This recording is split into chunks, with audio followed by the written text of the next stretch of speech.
Hi hello അസ്സലാമു അലൈക്കും നമസ്കാരം വെൽക്കം ബാക്ക്. അപ്പോൾ എൻ്റെ എല്ലാ കൂട്ടുകാർക്കും സുഖാന്ന് വിശ്വസിക്കുന്നു. അപ്പോൾ ഇന്ന് രാവിലെ തന്നെ വാവാച്ചി മിനൂസ് സ്കൂളിൽ പോകാൻ റെഡി ആവാണ് കേട്ടോ. അപ്പോൾ പട്ടാമ്പിയിൽ നിന്നാണ് സ്കൂളിൽ പോകണത്. പട്ടാമ്പിയിൽ നിന്ന് പപ്പ കൊണ്ടാക്കി കൊടുക്കും മാട്ടായ വരെ. പിന്നെ അവിടുന്ന് അവർ സ്കൂൾ ബസ്സിൽ കയറിയിട്ട് അങ്ങനെ പോവാട്ടോ ചെയ്യാം. അപ്പോൾ രാവിലെ ഇപ്പോൾ പാലത്തിൻ്റെ അവിടെ കൈവരില്ലാത്ത കാരണം ബ്ലോക്കാണല്ലോ. അപ്പോൾ രാവിലെ വീട്ടിൽ നിന്നൊരു 7:15 7:20 ആകുമ്പോൾ ഇറങ്ങും. മറ്റത് 7:30 ഇറങ്ങൽ. അപ്പോൾ ഒന്ന് കുറച്ച് നേരത്തെ ഇറങ്ങുകയാണ് കേട്ടോ രണ്ടുപേരും. അപ്പോൾ രാവിലെ പോണ സമയങ്ങളിൽ ഭയങ്കര വോമിറ്റിങ്ങും കാര്യങ്ങളൊക്കെ ഉണ്ടാവും വാവാച്ചിക്കുട്ടിക്ക്. അപ്പോൾ അവൾ ഫുഡൊന്നും കഴിക്കാണ്ട് രണ്ടാളും പോകട്ടോ. ഇനൂസ് പിന്നെ സ്നാക്സ് കൊണ്ടും വാവാച്ചിക്കുട്ടിക്ക് ഇപ്പോൾ സ്കൂളിൽ നിന്നാണ് ഫുഡ്. അപ്പോൾ സ്കൂളിൽ നിന്നായ കാരണം വലിയ കുഴപ്പമില്ലാണ്ട് അങ്ങനെ പോകുന്നുണ്ട് കേട്ടോ ആൾ. പിന്നെ അതിലിടയ്ക്ക് എനിക്ക് വർക്കും കാര്യങ്ങളൊക്കെ ഉള്ള കാരണം ഇപ്പോൾ പട്ടാമ്പി വീട്ടിലേക്ക് വന്നതാണ് കേട്ടോ. ഇനൂസിന് പിന്നെ ലാസ്റ്റ് മിനിറ്റ് വരെ ഇങ്ങനെ നടക്കും. പിന്നെ ആ വണ്ടി കയറാൻ നേരത്താണ് ബുക്സ് എന്തെങ്കിലുമൊക്കെ മറന്നുണ്ടാവുന്നവർ കേട്ടോ. അപ്പോൾ ഹറിബറിയാക്കിയിട്ട് വേഗം അതൊക്കെ എടുത്തിട്ട് ഓടും. അങ്ങനെ ഇതാ അവരെ യാത്രയാക്കി അവർ പോവാണ് കേട്ടോ. അപ്പോൾ അവരെ കൊണ്ടാക്കി കൊടുക്കാൻ വേണ്ടി പോവാണ്. ഇനി ഞങ്ങൾക്കൊരു കുഞ്ഞു റെസിപ്പി കാണിച്ചു തരാം കേട്ടോ. അതായത് ഞാൻ ഉണ്ടാക്കുന്ന ഒരു ബീഫ് പിക്കിളിൻ്റെ റെസിപ്പിയാണ് കേട്ടോ. ഒരുപാട് പേര് ഉണ്ടാക്കുന്നുണ്ടാവും, പക്ഷേ ഞാൻ ഉണ്ടാക്കുന്ന സ്റ്റൈൽ നിങ്ങൾക്ക് കാണിച്ചു തരാം കേട്ടോ. അപ്പോൾ ഞാൻ ആദ്യം കുക്കറിൽ 1.5 കിലോ ബീഫ് വേവിച്ചിട്ടുണ്ടായിരുന്നു കേട്ടോ. ഉപ്പും മുളക് പൊടിയും മഞ്ഞൾപ്പൊടിയും മാത്രം ചേർത്തിട്ട് കുഴച്ചിട്ടോ. വെള്ളമൊന്നും ചേർത്തിട്ടില്ല, പക്ഷേ ബീഫിന് അത്യാവശ്യം വെള്ളം വന്നിട്ടുണ്ട്. അപ്പോൾ നിങ്ങൾക്ക് തോന്നുന്നുണ്ടാവും കുക്കറിൽ ചിലവർക്കുണ്ടാവും ബീഫ് അടി പിടിക്കില്ല ഡൗട്ട് കേട്ടോ. ബീഫ് കുക്കറിൽ അടി പിടിക്കുകയൊന്നും ചെയ്യൂല. നല്ല വെള്ളമൊക്കെ വന്ന് വെന്ത് സെറ്റായിട്ട് കിട്ടിയിട്ടുണ്ട് കേട്ടോ. ഇനി ഇത് നമ്മൾ ഫ്രൈ ആക്കണം. അപ്പോൾ ഞാൻ ഒരുപാട് പേരുടെ വീഡിയോസിലും ഇതിലൊക്കെ കണ്ടിട്ടുണ്ടാവും. ചിലവരൊക്കെ മിക്കതും നമ്മൾ വെളിച്ചെണ്ണയിൽ ഇങ്ങനെ മുക്കി പൊരിക്കും. ചിക്കനൊക്കെ ഫ്രൈ ആക്കണ മാതിരി ഫ്രൈ ആക്കാനായിട്ട് ചെയ്യുന്നുണ്ടാവുക. ഞാൻ അങ്ങനെയല്ല കേട്ടോ ബീഫ് പിക്കിൾ ഉണ്ടാക്കുമ്പോൾ ചെയ്യാറ്. അപ്പോൾ ഇതാ ബീഫൊക്കെ അത്യാവശ്യം വെന്തിട്ടുണ്ട്. ഇനി ഞാനൊരു ഇത് വെക്കുന്നുണ്ട് കേട്ടോ, ഒരു കടായി വെക്കുന്നുണ്ട്. എന്നിട്ട് അതിലേക്കാണ് നമ്മൾ അച്ചാർ ഉണ്ടാക്കാൻ വേണ്ടി പോണത്. അപ്പോൾ അത് വെച്ചിട്ട് ശേഷം ആദ്യം കുറച്ച് വെളിച്ചെണ്ണ ഒഴിച്ചു കൊടുക്കുക. വെളിച്ചെണ്ണ ഒഴിച്ചതിന് ശേഷം അതൊന്ന് ചൂടായി വരുന്ന സമയത്ത് ഒരു നുള്ളു ഗരം മസാലപ്പൊടി ചേർത്ത് കൊടുക്കുക കേട്ടോ. ആവശ്യമില്ല, എന്നാലും ഉണ്ടെങ്കിൽ ചേർത്ത് കൊടുത്താൽ മതി. ജസ്റ്റ് അതിലൊന്ന് ചേർത്ത് കൊടുത്തതിന് ശേഷം പിന്നെ ഞാനതിലേക്ക് നമ്മൾ നേരത്തെ വേവിച്ച് വെച്ചിട്ടുള്ള നമ്മൾ ബീഫ് ഉണ്ടല്ലോ അതിലേക്ക് ഇട്ട് കൊടുത്തിട്ട് നമ്മൾ ഈ ഗൾഫിലേക്ക് കൊണ്ടുപോകാൻ വേണ്ടി ഇറച്ചി പൊരിക്കൂലേ അതേപോലെ ഇട്ട് പൊരിക്കുക. അങ്ങനെ നല്ലപോലെ ഫ്രൈ ആക്കും. അപ്പോൾ ഞാൻ ഈ വീഡിയോയിൽ നിങ്ങൾ മറ്റേ ഗരം മസാലപ്പൊടി ഇടുന്ന കണ്ടിട്ടുണ്ടാവില്ല. അതിന് മുന്നേ ഞാനൊരു ബാച്ച് ഉണ്ടാക്കിയപ്പോൾ അതിലുണ്ടാക്കി ഇട്ടിട്ടുണ്ട്. എപ്പോഴും ഇടലില്ല, ചില സമയങ്ങളിൽ മാത്രം കേട്ടോ. അപ്പോൾ ഇതേപോലെ ആ വെളിച്ചെണ്ണയ്ക്ക് നമ്മൾ ബീഫ് വേവിച്ച് ഇതിട്ട് കൊടുക്കുക. എന്നിട്ട് നമ്മളിങ്ങനെ മുരിയിച്ചെടുക്കുമല്ലോ അതുപോലെ ഫ്രൈ ആക്കി എടുക്കുക കേട്ടോ ചെയ്യുക. ഒരു മീഡിയം ടു ഹൈ ഫ്ലെയിമിൽ വെച്ചിട്ട് അങ്ങനെ ജസ്റ്റ് ഇങ്ങനെ ഫ്രൈ ആക്കി എടുക്കും. അല്ലാണ്ട് ഇങ്ങനെ എണ്ണയിൽ മുക്കി പൊരിക്കൂല. കാരണം ഓൾറെഡി ബീഫ് നെയ്യും കാര്യങ്ങളൊക്കെ ഉണ്ടാവുമല്ലോ, പിന്നെയും വെളിച്ചെണ്ണ വറുത്ത് കോരണ്ട, പിന്നെ നമ്മൾ നല്ലെണ്ണയിലല്ലേ ഇത് ഉണ്ടാക്കുക. അപ്പോൾ അത് കാരണം ഞാൻ ജസ്റ്റ് ഇങ്ങനെ ഇതിലിട്ടിട്ട് തന്നെ ഒന്ന് ഫ്രൈ ആക്കി എടുക്കുക കേട്ടോ ചെയ്യുക. ഇങ്ങനെ ഷാലോ ഫ്രൈ ആക്കിയിട്ട് അത്യാവശ്യം നന്നായി ഫ്രൈ ആക്കിയും കിട്ടും കേട്ടോ. ജസ്റ്റ് ഒന്ന് ആദ്യം ഒന്ന് കുറച്ച് വെച്ച് കൊടുക്കും, പിന്നെ ഒന്ന് കൂട്ടി വെച്ചിട്ട് അങ്ങനെ ചെയ്ത് കൊടുക്കും. അങ്ങനെ നമ്മൾ ഏകദേശം ഫ്രൈ ആയി വന്നിട്ടുണ്ട് കേട്ടോ. അതായത് ഇപ്പോൾ നല്ല ക്രിസ്പി ആയിട്ടും നല്ല കറുമുറായിട്ട് ഫ്രൈ ആയി കിട്ടിയിട്ടുണ്ട്. അപ്പോൾ അത് കുറച്ചൊന്ന് വറുത്ത് കോരി മാറ്റി വെക്കുക കുറേശ്ശായിട്ട്.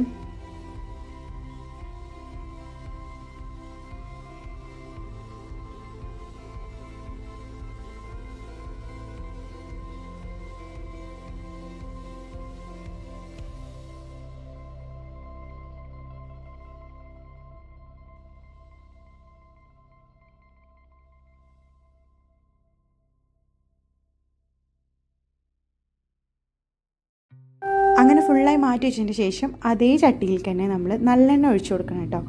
വെളിച്ചെണ്ണയിലാണ് ഇത് മൊത്തം ഫ്രൈ ആക്കി എടുത്തിട്ടുണ്ടായിരുന്നത്. പിന്നെ നമ്മൾ നല്ലെണ്ണ ഒഴിച്ചു കൊടുക്കുക. ഒരു 100 ml നല്ലെണ്ണ കേട്ടോ അത് ഒഴിച്ചു കൊടുത്തിട്ടുണ്ട്. അത് ഒഴിച്ചു കൊടുത്ത് അതൊന്ന് ചൂടായി വരാൻ വേണ്ടി വെയിറ്റ് ചെയ്യുക. ചൂടായ ശേഷം നമ്മൾ കടുക് ഇട്ട് കൊടുക്കുക. എനിക്ക് ഇടയ്ക്കൊരു ഇത് പറ്റലുണ്ട് കേട്ടോ, വെയിറ്റ് ചെയ്യാതെ വേഗം കടുക് ഇട്ട് കൊടുക്കും. ഇന്ന് ചൂടായിട്ടുണ്ട് കേട്ടോ. ചൂടായിട്ട് കടുക് ഇട്ട് കൊടുക്കുക. കടുക് ഇട്ട് കൊടുത്തതിന് ശേഷം പിന്നെ നമ്മൾ ഇഞ്ചി, വെളുത്തുള്ളി, പച്ചമുളക്, വേപ്പില കൂടി ചെറുതാക്കി അരിഞ്ഞത് ചേർത്ത് കൊടുക്കുക. അത് പച്ചമുളകും വേപ്പിൻ്റെലയാണ് കേട്ടോ ആദ്യം ചേർത്ത് കൊടുക്കുന്നത്. പിന്നെ നമ്മൾ ഇഞ്ചിയും വെളുത്തുള്ളിയും ചെറിയ പീസസാക്കി അരിഞ്ഞത് അതും ചേർത്ത് കൊടുക്കുക ആവശ്യത്തിന്. എന്നിട്ട് നല്ലപോലെ നല്ലെണ്ണയിലൊന്ന് മൂപ്പിച്ചെടുക്കുക. പിന്നെ അതിൻ്റെ ആ സ്മെല്ലൊന്നുകൊണ്ട് മാറി വരുന്ന സമയത്തേക്കാണ് നമ്മൾ ബാക്കിയുള്ള പൊടികളൊക്കെ ചേർത്ത് കൊടുക്കുക കേട്ടോ. നല്ലൊരു സ്മെല്ലോട്ട് വരിക. നല്ല പോലെ ഇങ്ങനെ വഴറ്റിയെടുക്കുക. പിന്നെ ബീഫ് അത്യാവശ്യം ഫ്രൈ ആയിട്ടുണ്ട് കേട്ടോ. നമ്മൾ കുറച്ച് വെളിച്ചെണ്ണയിൽ ചെയ്ത കാരണം നല്ല ഫ്രൈ ആക്കി കിട്ടിയിട്ടുണ്ട്. നമ്മളങ്ങനെ മുക്കിയെടുത്ത് പൊരിക്കണമൊന്നുമില്ല. അത് നല്ല പോലെ ഒന്ന് റോസ്റ്റ് ചെയ്ത് ഇങ്ങനെ എടുത്തതിന് ശേഷം പിന്നെ നമ്മൾ അതിലേക്ക് ചേർത്ത് കൊടുക്കുന്ന പൊടി ഐറ്റംസ് വരുന്നത് മുളക് പൊടിയും മഞ്ഞൾപ്പൊടിയും പിന്നെ ഉപ്പും കായപ്പൊടിയാണ് കേട്ടോ ചേർത്ത് കൊടുക്കാൻ വേണ്ടി പോണത്. അപ്പോൾ അത് ചേർത്ത് കൊടുക്കുമ്പോൾ ഫ്ലെയിം ഒന്ന് കുറച്ച് കൊടുക്കുക. ഒന്ന് കുറച്ച് കൊടുത്തതിന് ശേഷം ഒന്ന് ആഡ് ചെയ്ത് കൊടുക്കുക കേട്ടോ.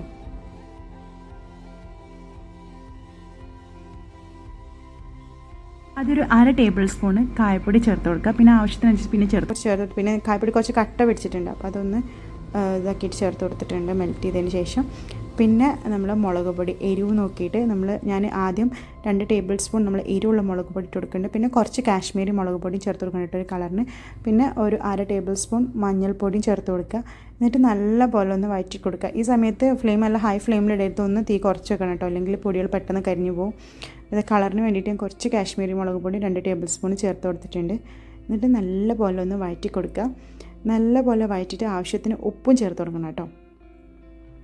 ഉപ്പും ചേർത്തതിന് ശേഷം നല്ലപോലെ മിക്സ് ചെയ്ത് കൊടുക്കുക. എന്നിട്ട് ആ പൊടികളൊക്കെ ആ എണ്ണയിലൊക്കെ ഒന്ന് റോസ്റ്റ് ആയി വന്നതിന് ശേഷം നമ്മൾ സുർക്ക ഒഴിച്ച് കൊടുക്കണം കേട്ടോ. ആദ്യം തന്നെ നമ്മൾ സുർക്ക ഒഴിച്ച് കൊടുക്കുന്നുണ്ട്. ചിലർ ലാസ്റ്റൊക്കെ ആവും സുർക്ക ഒഴിക്കൽ, ഞാൻ ആദ്യം സുർക്ക ഒഴിച്ച് കൊടുക്കും കേട്ടോ. ആദ്യം ആവശ്യത്തിനുള്ള സുർക്ക ആഡ് ചെയ്യുക. എന്നതിന് ശേഷം കുറച്ച് ഉപ്പ് കുറവുണ്ടെങ്കിൽ കുറച്ചുകൂടെ ഉപ്പും ചേർത്ത് കൊടുക്കുക.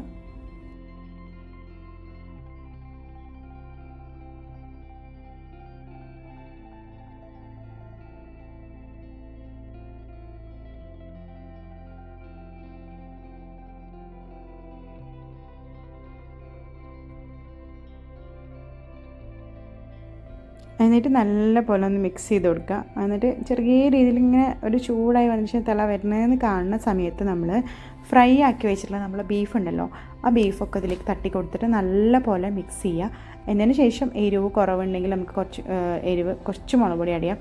ഉപ്പൊക്കെ പാകത്തിന് നോക്കുക. എന്നിട്ട് നല്ല പോലെ മിക്സ് ചെയ്ത് കൊടുത്താൽ നല്ല ടേസ്റ്റി ആയിട്ടുള്ള അടിപൊളിയായിട്ടുള്ള ഒരു ബീഫ് അച്ചാർ റെഡി ആയിട്ട് നമുക്ക് തന്നെ വീട്ടിൽ പ്രിപ്പയർ ആക്കാൻ പറ്റും. വളരെ ഈസിയാണ്, ഒരുപാട് ഐറ്റംസ് ഒന്നും ആവശ്യമില്ല, നല്ല ടേസ്റ്റി അല്ല, നമ്മൾ ചോറിൻ്റെ കൂടെ കഴിക്കാൻ നല്ല ടേസ്റ്റാണ് കേട്ടോ. അതുപോലെ നമ്മൾ നെയ്ച്ചോറും ചിക്കൻ കറിയൊക്കെ ഉണ്ടാക്കുമ്പോൾ അതിൻ്റെ കൂടെ കഴിക്കാനും ഒക്കെ നല്ല ടേസ്റ്റി ആയിട്ടുള്ളൊരു ഇതാണ്. അപ്പോൾ ട്രൈ ആക്കാത്തവരൊക്കെ ട്രൈ ആക്കിയിട്ട് ഫീഡ്ബാക്ക് കാര്യങ്ങളൊക്കെ അറിയിക്കുക. ഇത് ഗൾഫിലേക്ക് കൊണ്ടുപോകാൻ വേണ്ടിയിട്ടാണ് കേട്ടോ ഇപ്പോൾ ഞാൻ ഉണ്ടാക്കിയിട്ടുണ്ടായിരുന്നത്. നല്ല ടേസ്റ്റ് ഉണ്ടായിരുന്നു, എല്ലാവർക്കും നല്ല ഇഷ്ടപ്പെട്ടിട്ടുണ്ടായിരുന്നു കേട്ടോ. അങ്ങനെ നമ്മൾ ബീഫ് പിക്കിളൊക്കെ റെഡി ആയിട്ടുണ്ട്. ബീഫ് പിക്കിളൊക്കെ റെഡി ആയതിന് ശേഷം പിന്നെ എനിക്ക് വർക്ക് ഉണ്ട് കേട്ടോ, മെഹന്തി വർക്ക് ഉണ്ട്. അപ്പോൾ അതിന് വേണ്ടിയിട്ട് ഫസ്റ്റ് വർക്ക് മാട്ടായിയാണ് വരുന്നത്. ഇന്ന് 2 വർക്കുള്ള ഡേ ആണ്. അപ്പോൾ ഫസ്റ്റ് മാട്ടായിലേക്ക് വർക്കിന് വേണ്ടി പോവുകയാണ്. അങ്ങനെ ഞാൻ പോകുന്ന വീഡിയോ എടുത്തിട്ടില്ല, കാരണം ഞാൻ ബൈക്കിൽ പോകുമ്പോൾ ഒറ്റയ്ക്ക് എടുക്കാൻ പറ്റില്ല. അപ്പോൾ നമ്മൾ ഹോം സർവീസ് അവൈലബിൾ ആണ് കേട്ടോ. ഓർഗാനിക് ഹെന്ന കോൺസും നെയിൽ കോൺസും പിന്നെ ഓർഗാനിക് കോൺസ് ഉണ്ടാക്കാൻ ആവശ്യമായിട്ടുള്ള പ്രൊഡക്ട്സും ഒക്കെ നമ്മളെടുത്തിട്ടുണ്ട്. അതുപോലെ തന്നെ ബ്രൈഡൽ ഹെന്ന സർവീസും അവൈലബിൾ ആണ്. നിങ്ങളെ വീട്ടിൽ നിയർ ബൈ പ്ലേസസിലും ലോങ്ങിലാണെങ്കിൽ അവിടെയും നമ്മൾ വന്ന് ചെയ്ത് തരും. അങ്ങനെ ഞാൻ വർക്കിൽ ഇങ്ങനെ ചെയ്തുകൊണ്ടിരിക്കുന്ന സമയത്ത് എനിക്ക് ബ്രൈഡിൻ്റെ ഒരു ഫ്രണ്ടിനെ കിട്ടിയിട്ട് ആൾ നല്ല വീഡിയോസൊക്കെ എടുത്തായിരുന്നു എനിക്ക്. അപ്പോൾ ബ്രൈഡൽ ഹെന്ന ബുക്കിങ്സും കാര്യങ്ങളൊക്കെ ഉണ്ടെന്നുണ്ടെങ്കിൽ ഈ താഴെ കാണുന്ന വാട്സപ്പ് നമ്പറിൽ കോൺടാക്ട് ചെയ്താൽ മതി. അപ്പോൾ നമ്മൾ വീട്ടിൽ വന്നിട്ട് ചെയ്തു തരുന്നതായിരിക്കും. അങ്ങനെ നമ്മൾ ബ്രൈഡ്സിൻ്റെ ഫ്രണ്ട് പോർഷൻ കഴിഞ്ഞ് പിന്നെ ഇനി ബാക്ക് പോർഷനിലാണ് ഹെന്ന ചെയ്യാനുള്ളത്. ബാക്ക് പോർഷനിൽ ഹെന്ന ചെയ്തുകൊണ്ടിരിക്കുകയാണ് കേട്ടോ. അപ്പോൾ ബ്രൈഡിൻ്റെ കയ്യിൽ നമ്മൾ സീലൻ സ്പ്രേ എടുക്കാൻ മറന്ന കാരണം നമ്മൾ ചെറുനാരങ്ങയും പഞ്ചസാരയും തെളിച്ചു കൊടുത്തിട്ടുണ്ട് കേട്ടോ. അപ്പോൾ അതാണ് ചില ഭാഗങ്ങളിലൊക്കെ തന്നെ വെള്ള കളറായി കാണുന്നത്. അങ്ങനെ നമ്മൾ ഈ വർക്ക് കഴിഞ്ഞിട്ട് വേണം നമുക്ക് നേരെ ഇനി മുതുതല വർക്ക് ഉണ്ട് കേട്ടോ പട്ടാമ്പി തന്നെ. അപ്പോൾ അങ്ങോട്ട് പോകാൻ വേണ്ടിയിട്ട് അപ്പോൾ ഇതൊക്കെ കഴിച്ച് വേഗം ഈ വർക്കും കഴിഞ്ഞ ശേഷം പിന്നെ നമ്മൾ നെക്സ്റ്റ് അങ്ങോട്ടായിട്ട് പോകണം, മുതലേക്ക് പോകാൻ വേണ്ടിയിട്ട് ഇരിക്കുകയാണ്. അങ്ങനെ ഞാൻ ബൈക്കിലാകാൻ അതൊന്നും വീഡിയോ എടുത്താൽ ഹറിബറിയായിട്ട് മുതലെത്തിയിട്ടുണ്ട്. ഇവിടെ നമുക്കൊരു എൻഗേജ്മെൻറ്റ് ബ്രൈഡൽ വർക്കാണ് കേട്ടോ വരുന്നത്. എൻഗേജ്മെൻറ്റ് തന്നെയാണ്. അപ്പോൾ അതും ചെയ്ത് കൊടുത്തിട്ടുണ്ട്. അങ്ങനെ അതും ഒരുവിധം കംപ്ലീറ്റ് ആയി. 1 ഹാൻഡ് കംപ്ലീറ്റ് ആയി, നെക്സ്റ്റ് ഹാൻഡിലും ചെയ്തുകൊണ്ടിരിക്കുകയാണ്. അപ്പോൾ നിങ്ങൾക്ക് ആവശ്യമുണ്ടെങ്കിൽ നമ്മൾ പട്ടാമ്പിയിലും എടപ്പാളിലും പൊന്നാനിയിലും പട്ടാമ്പിയിൽ ഏത് സൈഡ്സിലാണെങ്കിലും നമ്മൾ വീട്ടിൽ വന്ന് ചെയ്തത് മുൻകൂട്ടി ബുക്ക് ചെയ്യണം കേട്ടോ. നമ്മൾ ഹറിബറി ആയിട്ട് ഓൺ ടൈമിൽ വിളിക്കരുത് ദയവ് ചെയ്തിട്ട്. കുറേ ബ്രൈഡ്സ് അങ്ങനെ വിളിക്കാറുണ്ട്. നമുക്ക് പറ്റുന്നതാണ് നമ്മൾ ചെയ്ത് കൊടുക്കും, കാരണം നമ്മൾ ഓൾറെഡി മുന്നേ വർക്ക്സ് ഉണ്ടാവും. അപ്പോൾ നമുക്ക് ഒക്ടോബർ നവംബർ ഡിസംബറിലേക്കുള്ള ബുക്കിംഗ് സ്റ്റാർട്ട് ചെയ്തിട്ട് ബുക്കിംഗ് തുടങ്ങിയിട്ടുണ്ട്. അപ്പോൾ നിങ്ങൾക്ക് ആവശ്യമുണ്ടെങ്കിൽ നമ്മൾ കോൺടാക്ട് ചെയ്യാം. ബ്രൈഡൽ ഹെന്ന മാത്രമല്ല, നിങ്ങളുടെ വീട്ടിൽ കല്യാണങ്ങളുണ്ടെങ്കിൽ നിങ്ങൾ ഗ്രൂമിൻ്റെ ചെക്കൻ്റെ സൈഡാണെങ്കിൽ നിങ്ങൾക്ക് സിസ്റ്റേഴ്സിനും കസിൻ സിസ്റ്റേഴ്സിനും ഒക്കെ ഹെന്ന ചെയ്യണമെന്നുണ്ടെങ്കിൽ നിങ്ങൾക്ക് നമ്മളെ കോൺടാക്ട് ചെയ്യാവുന്നതാണ്. അപ്പം പാർട്ടി ഹെന്നയും ബ്രൈഡൽ ഹെന്നയും എല്ലാം ചെയ്ത് കൊടുക്കുന്നതാണ് കേട്ടോ. അപ്പോൾ ഇങ്ങനെ ഹെന്ന സെമി ബ്രൈഡൽ ഹെന്നയായിരുന്നു ചെയ്ത് കൊടുത്തിട്ടുണ്ടായിരുന്നു. അപ്പോൾ അത് കഴിഞ്ഞു. അങ്ങനെ നമ്മൾ അവിടുന്ന് പോയിരുന്നു. തിരിച്ച് വരുമ്പോൾ കൊടുമണ്ട ഗേറ്റിൽ കുറച്ച് സമയം സ്റ്റെക്ക് ചെയ്യുന്നുണ്ടോ. അപ്പോൾ ഇന്നത്തെ വീഡിയോ വിശേഷങ്ങളൊക്കെ ഇത്ര മാത്രമുള്ള വീഡിയോ ഇഷ്ടമായിട്ടുണ്ടെങ്കിൽ ലൈക്ക് ചെയ്യാനും ഷെയർ ചെയ്യാനും കമൻറ്റ് ചെയ്യാനും മറക്കരുത്. എല്ലാ കൂട്ടുകാർക്കും അസ്സലാമു അലൈക്കും. Thank you for watching. By.